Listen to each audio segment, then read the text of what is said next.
Students, இன்றைக்கு 2025 ஆண்டினுடைய 7வது எம்பிக்கு நொதியங்கள் பத்தி கேட்டிருக்கிறாங்க. மிக முக்கியமான தலைப்பு, அதிகமாக கேள்விகள்ல கேட்கப்படுகின்ற தலைப்பு. கேள்வியும் அது மாதிரி இலகுவான கேள்வி. என்னதான் இலகுவான கேள்வியாக இருந்தாலும் அந்த விடைய அறிவு இல்லைன்னு சொன்ன விடைய இருக்கிறது கஷ்டம். சரி, ஒரு 5 கூற்றுக்கள் தரப்பட்டிருக்கிறீங்க. நொதியங்கள் தொடர்பான ஒரு 5 கூற்றுக்கள் தரப்பட்டிருக்கிறது. நொதியங்கள் தொடர்பான சரியான கூற்றை தெரிவு செய்க இதுதான் பணிப்புரை. சரி, நாங்க முதலாவது கூற்றை பார்ப்போம். நொதிய மூலக்கூறில் உள்ள ஒவ்வொரு அமினோ அமிலமும் உயிர்ப்பு மையத்தின் வடிவத்தை பேணுவதில் பங்களிப்பு செய்யும் அப்படின்ற கதை. சரி, எந்த ஸ்டூடெண்ட்ஸுக்கு நல்லாவே தெரியும். ஒரு நொதியம் அப்படின்றது புரதம். நொதியம் என்றது புரதம், ரைட்டு. இப்ப இந்த நொதிய மூலக்கூறு ஒன்றுல ஒரு முக்கியமான ஒரு தானம் கொண்டிருக்கிறது. யார்? இந்த கீழ்ப்படை இணையிற இந்த தானம். ஒரு கீழ்ப்படைக்கும் தனித்துவமானது என்ற கதையெல்லாம் கழிச்சிருக்கும். ரைட்டு. கீழ்ப்படை இணையிற இந்த உயிர்ப்பு மையம் அப்படின்ற தானம். நீங்க யோசிக்கணும் ஸ்டூடெண்ட்ஸ், என்னன்னா இந்த மொத்தமாக இருக்கிற இந்த நொதிய மூலக்கூறு, இதுதான் நொதிய மூலக்கூறு. இது நொதிய மூலக்கூறு வைத்துக் கொள்வோம். இது நொதிய மூலக்கூறு சொன்னால் இதுதான் உயிர்ப்பு மையம். ஒரு நொதிய மூலக்கூறில் காணப்படுகின்ற, அதாவது நொதியம் தான் புரதம். இந்த நொதிய மூலக்கூறில் காணப்படுகின்ற எல்லா அமினோ அமிலங்களுமே இந்த உயிர்ப்பு மையத்தை ஆக்குவதில் பங்களிப்பு செய்யும், அல்லது உயிர்ப்பு மையத்தினுடைய வடிவத்தை பேணுவதில் பங்களிப்பு செய்யும் அப்படின்ற மாதிரி ஒரு கதை தந்திருக்கிறாங்க. இல்லை, 55வது பக்கத்தில் நம்ம ரிசோர்ஸ்ல 55வது பக்கத்துல தெளிவா சொல்லிக்கிறாங்க. உயிர்ப்பு மையம் ஒரு சில அமினோ அமிலங்களால ஆக்கப்பட்டிருக்குது. ஏனைய அமினோ அமிலங்கள் நொதிய மூலக்கூறினுடைய இந்த கட்டமைப்பை பேணுவதில் உதவும் அப்படின்றது தான் கதை. நீங்களே யோசிங்க, இந்த மொத்தமாக இங்க இருக்கிற எல்லா அமினோ அமிலமுமே உயிர்ப்பு மையத்தை ஆக்கியிருக்கிறது இல்ல தான். உயிர்ப்பு மையம் தவிர்ந்த ஏனைய இந்த நொதிய மூலக்கூறு ஏனைய பகுதிகளிலும் காணப்படுகின்றன. ஆகவே இங்க சொல்லப்பட்டிருக்கிறது, உயிர்ப்பு மையம் ஒரு சில அமினோ அமிலங்களால் ஆக்கப்பட்டிருக்க, ஏனைய அமினோ அமிலங்கள் நொதிய மூலக்கூறினுடைய கட்டமைப்பு, நாங்க சொல்லுவது நொதியத்துக்கு ஒரு முப்பரிமாண கட்டமைப்பு இருக்குதுன்னு சொல்லி அந்த முப்பரிமாண கட்டமைப்பு பேணுறதுல உதவும் அப்படின்றது. சரி, ஆகவே இங்க இந்த கூற்று பிழை. இந்த சின்ன உயிர்ப்பு மையத்துக்கு அவ்வளவு அமினோ அமிலமும் உயிர்ப்பு மையத்தை தான் ஆக்கும், அல்லது உயிர்ப்பு மையத்தினுடைய கட்டமைப்பை பேணுன்றதெல்லாம் பிள்ளை. நொதிய மூலக்கூறினுடைய கட்டமைப்பை பேணுறது ஏனைய அமினோ அமிலங்கள் உதவும். சரி, 1. 2. ஒழுங்காக்கும் மூலக்கூறுகள் நொதியங்களின் ஒழுங்காக்கும் தானங்களில் பங்கிட்டு வலுப்பிணைப்பால் பிணையும் அப்படின்ற கதை. சரி, நாங்க ஒரு தடவை இதை ஞாபகப்படுத்திக் கொண்டு வருவோம். நொதியங்களினுடைய இந்த ஒழுங்காக்கல் பொறிமுறைகளில் நாங்கள் முதலாவது விளங்கப்படுத்துவதற்காக இருக்கிறது அலஸ்டெரிக் ஏதலும் நிரோதமும். இவ்வளவு தெரியும். அலஸ்டெரிக் ஏவல் நிரோதம் படிக்கும்போது நீங்க படிச்சிருப்பீங்க. நொதிய மூலக்கூறுகள் 2 வடிவம், அதாவது இந்த அலஸ்டெரிக் ஏவலுக்கும் நிரோதத்துக்கும் உள்ளாகிற இந்த நொதிய மூலக்கூறுகள் 2 வடிவங்களுக்கு இடையே அலைந்து கொண்டிருக்கும் அப்படின்ற ஒரு கதை ஒன்று இருக்குது. ஒன்று உயிர்ப்பாக்கப்பட்ட ஊக்கிக்குரிய வடிவம், மற்றது உயிர்ப்பற்ற வடிவம். இந்த உயிர்ப்பாக்கப்பட்ட வடிவம், உயிர்ப்பற்ற வடிவம் இரண்டுக்கும் இடையே இந்த நொதிய மூலக்கூறுகள் அலைந்து கொண்டிருக்கும். சரி, இப்ப இங்க ஏபி அல்லது நிரோதி ஆக தொழிற்படக்கூடிய ஒழுங்காக்கி மூலக்கூறுகள் இருக்கிறது. ஒருவேளை ஏபியாக தொழிற்படக்கூடிய ஒழுங்காக்கி மூலக்கூறு ஒன்று தற்சிறப்பான ஒரு தானம், அதாவது உயிர்ப்பு மையம் கிடையாது. எப்பவுமே ஒழுங்காக்கும் மூலக்கூறுகள் உயிர்ப்பு மையத்தில் சென்று இணைவது கிடையாது. அது இந்த போட்டியற்ற நிரோதிகள் போல உயிர்ப்பு மையம் அல்லாத வேறு ஒரு தானத்தில் தான் போயிடும். உயிர்ப்பு மையம் அல்லாத வேறு ஒரு தானம், அதாவது தற்சிறப்பான தானத்தில போய் இணைந்து ஒரு ஏபி மூலக்கூறு இணைந்தால் இந்த உயிர்ப்பான ஊக்கிக்குரிய வடிவத்துல நொதிய மூலக்கூறில் உள்ள சகல உப அலகுகளும் அப்படியே நிப்பாட்டப்படும். நொதியம் ஊக்கியாக தொழிற்படக்கூடியது. நாங்க சொல்லியிருக்கிறோம், இந்த ஒழுங்காக்கத்துக்கு உட்படுகின்ற நொதியங்கள் பல் உப அலகுகளை கொண்ட நொதியங்களாக இருக்கும். அவ்வளவு உப அலகுமே ஊக்கிக்குரிய வடிவத்துல நிலைநிறுத்தப்படும். அதோட உயிர்ப்பு மையம் கீழ்ப்படைய பாங்கத்துக்கு ஏற்ற மாதிரி நிப்பாட்டப்படும். சரி, அந்த தானத்திலிருந்து இவர் அந்த வேலை முடிஞ்சதுக்கு தொழிற்பாடு முடிஞ்சதுக்கு பிறகு அங்கிருந்து இங்கு வெளியில போகிறோம். அதுக்கு பிறகு தேவைப்பட்டால் ஒரு வேலை நிரோதி மூலக்கூறு ஒன்று போய் இணையமாக இருந்தால் உயிர்ப்பற்ற வடிவத்துல இந்த நொதிய மூலக்கூறு நிப்பாட்டப்படும். அதாவது உயிர்ப்பு மையம் கீழ்ப்படைய வாங்க இயலாத மாதிரி நிப்பாட்டப்படும். சரி, ஆகவே எங்களுக்கு இதுல இருந்து 2 கதை விளங்குது. என்னன்னு சொன்னால், ஒன்று, இந்த ஒழுங்காக்கும் மூலக்கூறுகள் இணையும் போது உயிர்ப்பு மையத்தில் இணைவது கிடையாது. அவங்களுக்கு சொல்லி தற்சிறப்பான ஒரு தானம் இருக்கிறது. அந்த தானத்துல போய் இணையும். ஒன்று. இரண்டாவது, பங்கட்டு வலுப்பிணைப்பு. பங்கட்டு வலுப்பிணைப்பால் இணைகிறது அது நிரந்தரமாக இணைகிற மாதிரி மீளப்போறது கிடையாது. ஒழுங்காக்கும் மூலக்கூறுகள் மீளணும். ஒழுங்காக்கும் மூலக்கூறுகள் மீளணும் சொன்னால் பங்கட்டு வலுப்பிணைப்பு மாதிரி பிணைப்புகளால பிணைஞ்சு சரி வராது. அவங்க இந்த பங்கட்டு வலுப்பிணைப்பு அல்லாத வேறு இடைத்தொடர்புகளால பிணையணும். அதாவது நலிவான இடைத்தொடர்புகளாக பிணையும். அப்படின்னா மீளலாம், தேவைப்படும் போது மீண்டு வரலாம். ஆகவே இது நம்முடைய இந்த 59வது பேஜ்ல இது சம்பந்தமா சொல்லப்பட்டுகிறது. தற்சிறப்பான தானங்களில் பங்கட்டு வலுப்பிணைப்பு அல்லாத இடைத்தாக்கங்களால் பிணைந்து அந்த மாதிரி. சரி, ஆகவே இந்த கூற்றும் பிழையானது. அதாவது ஒழுங்காக்கும் மூலக்கூறுகள் நொதியங்களின் ஒழுங்காக்கும் தானங்களில் பங்கட்டு வலுப்பிணைப்பால் சொல்லிக்கிறாங்க. பங்கட்டு வலுப்பிணைப்பால் அல்ல, பங்கட்டு வலுப்பிணைப்பு அல்லாத ஏனைய இடைத்தாக்கங்கள் மூலம். நீங்க கவனிக்கணும் ஒரு விஷயம், இங்க எப்பவுமே இந்த பிணைந்து என்றதுக்கு பதிலாக அநேகமான மாணவர்கள் இணைந்து என்று எழுதுறது இருக்கிறது. அவ்வளவு பொருத்தம் அல்ல. பிணைகிறது வேற, இணைகிறது வேற. ஆக இந்த சொல்ல கொஞ்சம் பார்த்துக்கொள்ளுங்க, தேவைப்படலாம். சரி, நான் இங்க போவோம். 3வது கூற்று கேட்டிருக்கிறாங்க, சில துணை காரணிகள் நொதியங்களுடன் நிரந்தரமாக பிணையும் அந்த மாதிரி. சரி, இங்க பேஜ் 56ல இது சம்பந்தமான விவரங்கள் இருக்கு. முதல்ல எங்களுக்கு தெரிஞ்சிருக்கணும் துணை காரணிகள் என்றது யார் அப்படின்னு சொல்லி. இங்க பாருங்க, சில நொதியங்களினுடைய ஊக்கிக்குரிய செயற்பாடுகளுக்கு அவசியமான எல்லா நொதியங்களுக்கும் கிடையாது. அநேகமான மாணவர்கள் இந்த சில அது ஒரு 2 எழுத்து வார்த்தை தான் என்று விட்டுட்டு போயிடுவாங்க. எல்லா நொதியங்களுக்கும் கிடையாது. இந்த சில என்ற சொல் அநேகமான ஒவ்வொரு வருடமும் இந்த சில என்ற சொல் ஒரு சில மார்க்ஸ், ஒரு சில புள்ளிகளை இல்லாமல் ஆக்குறது அநேகமான மாணவர்கள். எல்லா நொதியங்களுக்கும் கிடையாது. சில நொதியங்களினுடைய ஊக்கிக்குரிய செயற்பாடுகளுக்கு அவசியமான புரதம் அல்லாத கூறுகள். சில மாணவர்கள் மூலக்கூறுகள் என்று எழுதுறார்கள் இருக்கிறாங்க. மூலக்கூறுகள் கிடையாது. மூலக்கூறுகள் என்று சொல்லி மட்டுப்படுத்தப்பட கிடையாது. இங்க உதாரணமாக நாங்க சொல்லுறோம், இங்க வருவோம் துணை காரணிகள்ல ஒன்று சேதன துணை காரணிகளாக இருக்கலாம். அவங்களை நாங்க துணை நொதியம் என்று சொல்றோம். அல்லது அசேதன துணை காரணிகளாக இருக்கலாம். இவங்க மூலக்கூறுகளா? துணை காரணிகள் சொன்னால் மூலக்கூறுகள் எழுதினால் இது பிழைக்குத்தானே. இது மூலக்கூறுகள் அல்ல, இது அயன்கள். ஆகவே நீங்க கூறுகள் தான் எழுதணும். மூலக்கூறு அப்படின்ற சொல்லிங்க பாதிக்கிறது கிடையாது. சரி, சில துணை காரணிகள் நெருக்கமாக பிணைந்து நிரந்தரமாகவே காணப்படலாம். அது மீளக்கூறது கிடையாது. சரி, ஏனையவை தளர்வாக இணைந்து தற்காலிகமாக காணப்படலாம். இவங்க குறிப்பிட்ட நிபந்தனையில மீளக்கூடியதாக இருப்பாங்க. ஆகவே துணை காரணிகள் நெருக்கமாக பிணைந்து நிரந்தரமாக காணப்படுபவர்களாகவும் அல்லது தளர்வாக பிணைந்து தற்காலிகமாக காணப்படலாம். குறிப்பிட்ட நிபந்தனையில் அவங்க மீளக்கூடியதாக இருக்கலாம். துணை காரணிகள் 2 வகை இருக்கிறது. ஒன்று சேதன துணை காரணிகள். சேதன துணை காரணிகள் புரதம் கிடையாது, புரதம் அற்ற சேதன கூறுகள். இங்க புரதம் அற்ற சேதன கூறுகள். ஆகவே சேதன துணை காரணிகளை நாங்க துணை நொதியம் அப்படின்னு சொல்றோம்.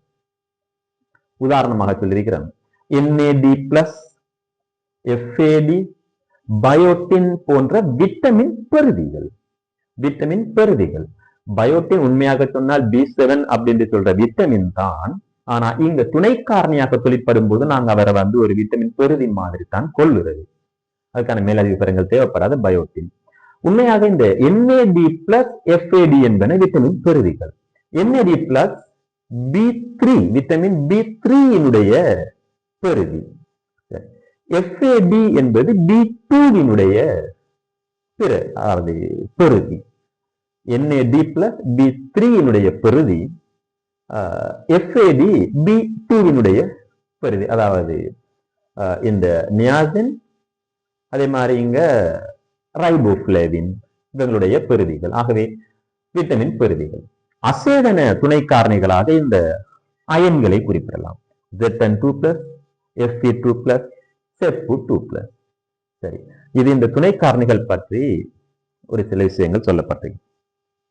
சில துணை காரணிகள் நொதியங்களுடன் நிரந்தரமாக பிணையும், நெருக்கமாக பிணைந்து நிரந்தரமாக காணப்படும். ஆகவே இந்த மூன்றாவது கூற்று சரியானது. சரி, நான்காவது கூற்று பார்ப்போம். கீழ்ப்படை செறிவு அதிகரிக்கும் வரைக்கும் நொதிய தாக்க வீதம் அதிகரித்துக் கொண்டே செல்லும். கீழ்ப்படை செறிவு எவ்வளவு அதிகரிக்கிறதோ அது வரைக்கும் நொதியத்தினுடைய தாக்க வீதமும் அதிகரிக்கும் அப்படின்ற மாதிரி. இந்த வரைப்பு எங்களுக்கு விளங்கப்படுத்துறதுக்காக நான் இந்த வரைப்பு போட்டிருக்கேன். நாங்க இந்த வரைப்பு ஒரு தடவை இந்த வரைப்பை வச்சு உங்களுக்கு இந்த கதையை விளங்கப்படுத்தலாம்னு நினைக்கிறேன். சரி, இந்த ஸ்டூடெண்ட்ஸ் கவனிங்க. இங்க நான் இந்த அச்சுல தாக்க வீதம் குறிப்பிருக்கிறேன். தாக்க வீதம், நொதிய தாக்க வீதம். இது கீழ்ப்படை செறிவு. தெரிஞ்சு கொள்ளுங்க, எப்பவுமே இந்த கீழ்ப்படை செறிவு அதிகரிக்கும் போது இந்த நொதிய மூலக்கூறுகளுக்கும் கீழ்ப்படைக்கும் இடையிலான இந்த மோதுகையினுடைய நிகழ்தகவு அது அதிகரித்து கொண்டே செல்லும். கீழ்ப்படை செறிவு அதிகரிக்க நொதியம், அதாவது கீழ்ப்படை, குறிப்பாக இந்த நொதிய மூலக்கூறினுடைய ஈர்ப்பு மையத்தோட இந்த கீழ்ப்படை இணையத்துக்கான நிகழ்தகவு, நொதிய கீழ்ப்படை சிக்கல் உருவாகிறதுக்கான அந்த நிகழ்தகவு அதிகரித்து கொண்டே செல்லும். ஆனால் ஒரு கட்டம் வரைக்குத்தான் இது அதிகரிக்கும், அதுக்கு மேல அதிகரிக்க போறது கிடையாது. அதுக்கு காரணம் என்னன்னு சொல்றேன் பாருங்க. இங்க இருந்து இந்த வரைக்கும் நல்லா பார்த்துக்கொள்ளுங்க. இங்க இருந்து இங்க வரும் வரைக்கும் நாங்க கீழ்ப்படை செறிவை அதிகரித்து கொண்டே போறோம். அது வரைக்கும் நொதிய தாக்க வீதம் அதிகரித்து கொண்டே வந்திருக்குது. ஏனென்றால் நாங்கள் கற்பனை பண்ணிக்கொள்ளுவோம், ஒரு 100 பங்கு நொதியங்கள் இருக்கிறது. நொதியங்கள் ஒரு 100 பங்கு இருக்கிறது. என்சைம் ஒரு 100 பங்கு இருக்கிறது. என்சைம் 100 பங்கு இருக்கிறது. கீழ்ப்படை செறிவு இருக்குது, சப்ஸ்டேட். கீழ்ப்படை செறிவு நாங்க இங்க 10 பங்கு தான் செறிவு கொடுத்திருக்கிறோம். இங்க யோசிக்கணும், கீழ்ப்படை செறிவு 10ஆக இருக்கிற நேரத்துல இங்க அதற்கு ஏற்றாற்போலத்தான் நொதியத்தினுடைய இந்த தாக்க வீதம் இருக்கும். அதாவது இந்த நொதியத்தினுடைய செறிவு 100 பங்காக இருக்கும்போது வெறுமனே கீழ்ப்படையினுடைய செறிவு 10 மடங்காக இருந்தால் மீது 90 வீதம் நொதியம் இங்க ஃப்ரீயாக இருக்கு. 90 பங்கு நொதியம் ஃப்ரீயாக இருக்கிறது. என்னதான் நாங்க நொதியத்துல கீழ்ப்படை செறிவு 10 வீதம் இருக்கிறதால நொதியம் 90 ஃப்ரீயாக இருக்கிறது. தாக்கம் இதால மட்டுப்படுத்தப்பட்டிருக்கிறது. ஒருவேளை நாங்க இதை 20 ஆக்கினால் இங்க 80 மீதமாக இருக்க, 80 பங்கு மீதமாக இருக்க 20 வீதமான, அதாவது 20 கீழ்ப்படைக்கு 20 நொதிய மூலக்கூறுகள், 20 கீழ்ப்படைக்கு 20 நொதிய மூலக்கூறுகள். சரி, தாக்க வீதம். ஒருவேளை நாங்க 50 கீழ்ப்படை போட்டால், கீழ்ப்படை செறிவு 50 ஆக்கினால் இதுல 100ல 50 இந்த கீழ்ப்படை 50ஓட பிணைந்து நொதிய கீழ்ப்படை சிக்கலை உருவாக்கி கொள்ளும். சரி, இன்னும் 50 பங்கு நொதிய மூலக்கூறுகள் இங்க மீதமாக இருக்கிறது. சரி, ஆகவே நாங்க கீழ்ப்படை செறிவை அதிகரிக்க இந்த நொதிய கீழ்ப்படை சிக்கல் உருவாகிற வீதமும் அதிகரித்து கொண்டே செல்லும். ஆனால் ஒரு கட்டம் வரைக்கும் தான், ஒரு கட்டம் வரைக்கும், ஒரு நிலை வரைக்கும். இந்த நிலைக்கு அப்பால் அது எந்த நிலை என்று சொன்னால், இப்ப நாங்க எடுத்த இந்த உதாரணத்தின்படி நாங்க கீழ்ப்படை செறிவையும் ஒரு 100 பங்காக மாற்றி விட்டோம் வைங்க. இப்ப சரியாக 100 பங்கு நொதியம் 100 பங்கு கீழ்ப்படை, அதாவது சிம்பிளாக சொன்னால் 100 நொதியத்துக்கு 100 கீழ்ப்படை கிடைக்கிற மாதிரி. இங்க எந்த நொதியமும் ஃப்ரீயாக இல்ல, அதாவது நொதியமும் கீழ்ப்படை இல்லாமல் அந்த மாதிரி கிடையாது, ஃப்ரீயாக இல்லை. மேக்சிமம் தாக்க வீதம் போகலாம் இது வரைக்கும் தான். இதுக்கு மேல நாங்க கீழ்ப்படை செறிவை அதிகரிச்சாலும் இதுக்கு மேல கீழ்ப்படை செறிவை அதிகரித்தாலும் ஒரு யூஸும் இல்லை. தாக்க வீதம் அதிகரிக்க மாட்டாது. ஏனென்றால் எல்லா நொதிய மூலக்கூறுகளும் இந்த கட்டம் இந்த லெவலோட எல்லா நொதிய மூலக்கூறுகளுமே இங்க கீழ்ப்படையால நிரம்பியிருக்கிறது. எல்லா நொதியங்களினுடைய உயிர்ப்பு மையங்களும் கீழ்ப்படைய வாங்கியதாக இருக்கிறது இங்க. ஆகவே தாக்க வீதம் ஒரு கட்டம் வரைக்குத்தான் அதிகரிக்கும். இதுக்கு மேல நாங்க என்னதான் கீழ்ப்படை செறிவை அதிகரித்தாலும் நொதிய தாக்கம் அதிகரிக்க போறது கிடையாது. ஆகவே நீங்க கற்பனை பண்ணி பாருங்க, இங்க இந்த சாய்வான கோடு இருக்கும் வரைக்கும் இந்த பகுதி இங்க எல்லாம் தாக்கம் இவ்வளவுதான் நடக்கணும் அப்படின்னு எல்லைப்படுத்தினது யாரு? இங்க இவ்வளவுதான் தாக்கம் நடக்கணும் என்று எல்லைப்படுத்தினது கீழ்ப்படை செறிவு அதிகரிக்க தாக்க வீதம் அதிகரித்தது. ஆக இவ்வளவுதான் தாக்கம் அப்படின்னு லிமிட் பண்ணி வச்சிருந்தது கீழ்ப்படையினுடைய செறிவு.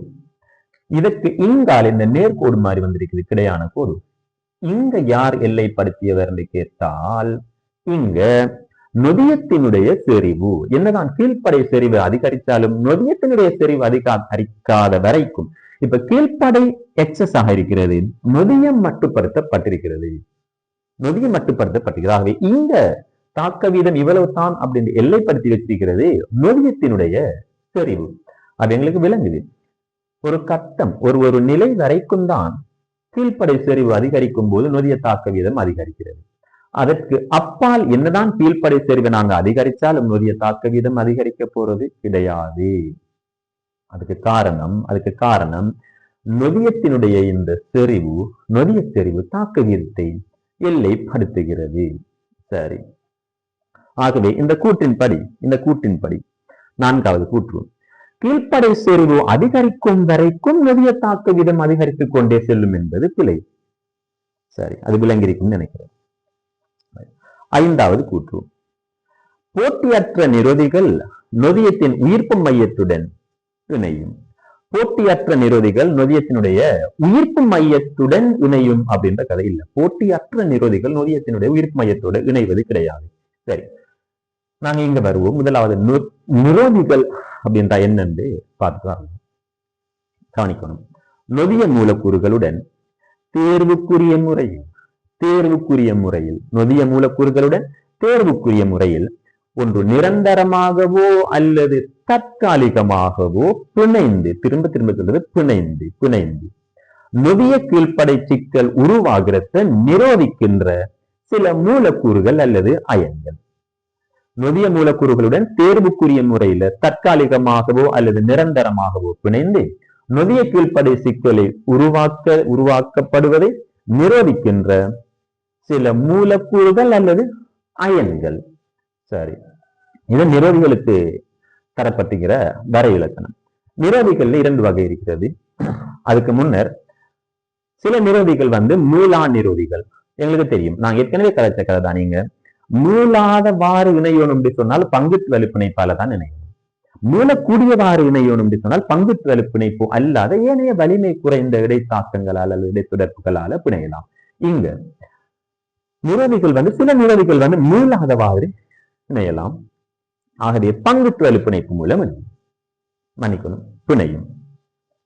உதாரணம், தொட்சின்கள் நஞ்சுகள். சில நிரோதிகள் மீளக்கூடியவாறு பிணையும். அது கட்டாயம் எங்களுக்கு தெரியும், வலிமை குறைந்த இடைத்தாக்கங்களால அல்லது இடைத்தொடர்புகளால பிணையக்கூடியதா இருக்கும். வலிமை குறைந்த இடைத்தொடர்புகளால பிணைந்தால் அது மீளக்கூடியதாக இருக்கும் கட்டாயம். இங்க கதைச்சா அதே கதை தான். நுண்ணங்குகளுக்கு எதிராக பயன்படுத்தப்படுகின்ற மருந்துகள் இதுக்கு உதாரணமாக சொல்லப்பட்டிருக்கிறது. சரி, இறுதியாக நிரோதிகள் 2 வகை. ஒன்று போட்டிக்குரியது, அடுத்தது போட்டி அற்றது. இங்க போட்டி என்று குறிப்பிடப்படுகிறது கீழ்ப்படையோட போட்டி போட்டு கொண்டு போய் உயிர்ப்பு மையத்துல இணைறதுக்காக போட்டி போட்டுறது. உயிர்ப்பு மையத்துடன் இணைவதற்காக கீழ்ப்படையோட போட்டி போடுறது தான் இங்க போட்டி அப்படின்னு குறிக்கப்படுகிறது. சரி, போட்டிக்குரிய நிரோதிகள் பாத்தீங்கன்னு சொன்னால் அவங்க உயிர்ப்பு மையத்தோட போய் இணைறது. போட்டிக்குரிய நிரோதிகள். உண்மையாகவே நொதியத்தினுடைய உயிர்ப்பு மையத்தோட நொதியத்தினுடைய உயிர்ப்பு மையத்துடன் இணைய வேண்டியது இந்த கீழ்ப்படை. நொதியத்தினுடைய உயிர்ப்பு மையத்துடன் இணைய வேண்டியது இந்த கீழ்ப்படை. ஆனால் இந்த நிரோதிகள், போட்டிக்குரிய நிரோதிகள் கீழ்ப்படையோட போட்டி போட்டுக்கொண்டு இந்த உயிர்ப்பு மையத்தோட போய் இணையத்துக்கு பார்க்கும். ஆகவே உதாரணமாக வச்சுக்கொள்வோம், ஒரு 100 கீழ்ப்படை இருக்கிறது, 100 நிரோதி மூலக்கூறுகள் இருக்கிறது. கீழ்ப்படை 100 இருக்கிறது, நிரோதி 100 இருக்கிறது. நொதிய மூலக்கூறுகள் 100 இருக்கிறது. ஒருவேளை இந்த நிரோதி இல்லை என்று சொன்னால் 100 நொதிய மூலக்கூறுக்கு 100 கீழ்ப்படை மூலக்கூறுகள் சரியாக இருக்கும். தாக்க வீதம் உயர்வாக இருக்கும், உச்சமாக இருக்கும். இங்க நிரோதி இருக்கிறதால இந்த கீழ்ப்படையோட இந்த நிரோதி போட்டி போட்டு, கீழ்ப்படையோட நிரோதி போட்டி போட்டு கொண்டு போய் இணையத்தால இந்த நொதியங்களுக்கு கிடைக்கிற கீழ்ப்படைகளினுடைய எண்ணிக்கை குறைவடையும். ஆகவே தாக்க வீதம் குறைவடையும். விளைபொருள் உற்பத்தியை தரப்போறது நொதிய கீழ்ப்படை சிக்கல் தானே தவிர நொதிய நிரோதி சிக்கல் கிடையாது. ஆகவே உதாரணமாக 50 கீழ்ப்படைக்குத்தான் இங்க நொதியங்கள் கிடைத்திருக்குது என்று சொன்னால் தாக்க வீதம் 50க்கு ஏற்ற மாதிரி இருக்கும். மீதி 50 யாரால் ஆக்கிரமிக்கப்பட்டிருக்குது? இங்க இந்த நிரோதிகளால ஆக்கிரமிக்கப்பட்டிருக்கிறது. ஒரு முக்கியமான சம்பவம் என்னன்னு கேட்டால், இங்க நேரடியாக இந்த கீழ்ப்படையுடன் இந்த நிரோதி போட்டி போடுகிறது, நேரடியாக போட்டி போடுகிறது. சரி, எனவே இந்த உயிர்ப்பு மையத்தோட இணையத்துக்கு ஏற்ற மாதிரி இந்த கீழ்ப்படையினுடைய வடிவம், தன்மை என்பவற்றை இந்த நிரோதியும் ஒத்ததாக இருக்கணும். அப்பதான் இந்த உயிர்ப்பு மையத்துக்கு என்று சொல்லி தனித்துவமான ஒரு வடிவம் இருக்கிறது. இந்த உயிர்ப்பு மையத்தோட இணையணுமாக இருந்தால், உயிர்ப்பு மையத்தோட இணையணுமாக இருந்தால் இந்த கீழ்ப்படையினுடைய வடிவத்தை இந்த நிரோதி ஒத்து போகணும். சரி, முக்கியமான ஒரு விஷயம் சொல்லணும். இவர் நேரடியாக இந்த கீழ்ப்படையோட இந்த கீழ்ப்படையுடன் இந்த நிரோதி உயிர்ப்பு மையத்துக்காக போட்டி போறதால அநேகமாக இந்த போட்டிக்குரிய நிரோதிகள் மீளக்கூடியதாக இருக்கலாம், மீளக்கூடியதாக இருக்கலாம். அதை தெரிஞ்சுக்கணும். இன்னும் ஒன்று இருக்கிறதுங்க, போட்டி அற்ற நிரோதி. அதாவது இந்த கீழ்ப்படையுடன் நிரோதி உயிர்ப்பு மையத்துக்காக போட்டி போடுவது கிடையாது. நிரோதி உயிர்ப்பு மையத்துக்காக கீழ்ப்படையுடன் போட்டி போடுவது கிடையாது. அந்த நிரோதி உயிர்ப்பு மையம் அல்லாத வேறு ஒரு தானத்தில் இணைந்து நொதிய மூலக்கூறினுடைய வடிவத்தை மாற்றும். நொதிய மூலக்கூறினுடைய வடிவத்தை மாற்றினால் இந்த உயிர்ப்பு மையத்தினுடைய வடிவம் இங்க மாற்றப்பட்டு கீழ்ப்படைக்கு நிரப்புகின்ற இந்த வடிவம் முற்றாக இழக்கப்படுகிறது. ஆகவே நொதிய கீழ்ப்படை சிக்கல் உருவாகிறது, இங்க தடுக்கப்படுகிறது அல்லது நிரோதிக்கப்படுகிறது. நீங்க ஒரு விஷயம் யோசிக்கணும். இங்க இந்த போட்டியற்ற நிரோதி உயிர்ப்பு மையம் அல்லாத வேறு ஒரு தானத்தில் இணைந்திருக்கிறது. இது கிட்டத்தட்ட எது மாதிரி இருக்கிற நாங்க இங்க கதைக்கும் ஏற்கனவே ஒழுங்காக்கும் மூலக்கூறுகள் உயிர்ப்பு மையம் அல்லாத வேறு ஒரு தானத்தில் இணைகிறது. அதே மாதிரி தான் இவர் இணைகிறதும். ஆகவே போட்டி அற்ற அப்படின்ற சொல் இதற்கு இருக்கிறது. உயிர்ப்பு மையத்துக்காக போட்டி போடுவதில்லை. உயிர்ப்பு மையம் அல்லாத வேறு ஒரு தானத்தில் இணைந்து நொதிய மூலக்கூறினுடைய வடிவத்தை மாற்றி நொதிய கீழ்ப்படை சிக்கல் உருவாகிறது, நிரோதிக்கிற தானம். ஆகவே இந்த கூற்றை பார்ப்போம். போட்டியற்ற நிரோதிகள் நொதியத்தின் உயிர்ப்பு மையத்துடன் இணையும். போட்டியற்ற நிரோதிகள் நொதியத்தினுடைய உயிர்ப்பு மையத்தோடு இணைவது கிடையாது. போட்டிக்குரிய நிரோதிகள் தான் நொதியத்தினுடைய உயிர்ப்பு மையத்தோடு இணையும். போட்டியற்ற நிரோதிகள் உயிர்ப்பு மையம் அல்லாத வேறு ஒரு தானத்தில் இணையும். ஆகவே இங்க 3வது கூற்று சரியான கூற்றாக நாங்க தெரிவு செஞ்சு கொள்ளலாம். சரி, முடிஞ்ச வரைக்கும் நான் விளங்கப்படுத்திருக்கிறேன். இல்ல வேற ஏதாவது ஸ்டூடெண்ட்ஸுக்கு டவுட் இருந்தால் நீங்க கேட்கலாம். நான் முடிஞ்ச வரைக்கும் அதை வளமை போல கிளியர் பண்ணதுக்கு ட்ரை பண்றேன். அஸ்ஸலாமு அலைக்கும்.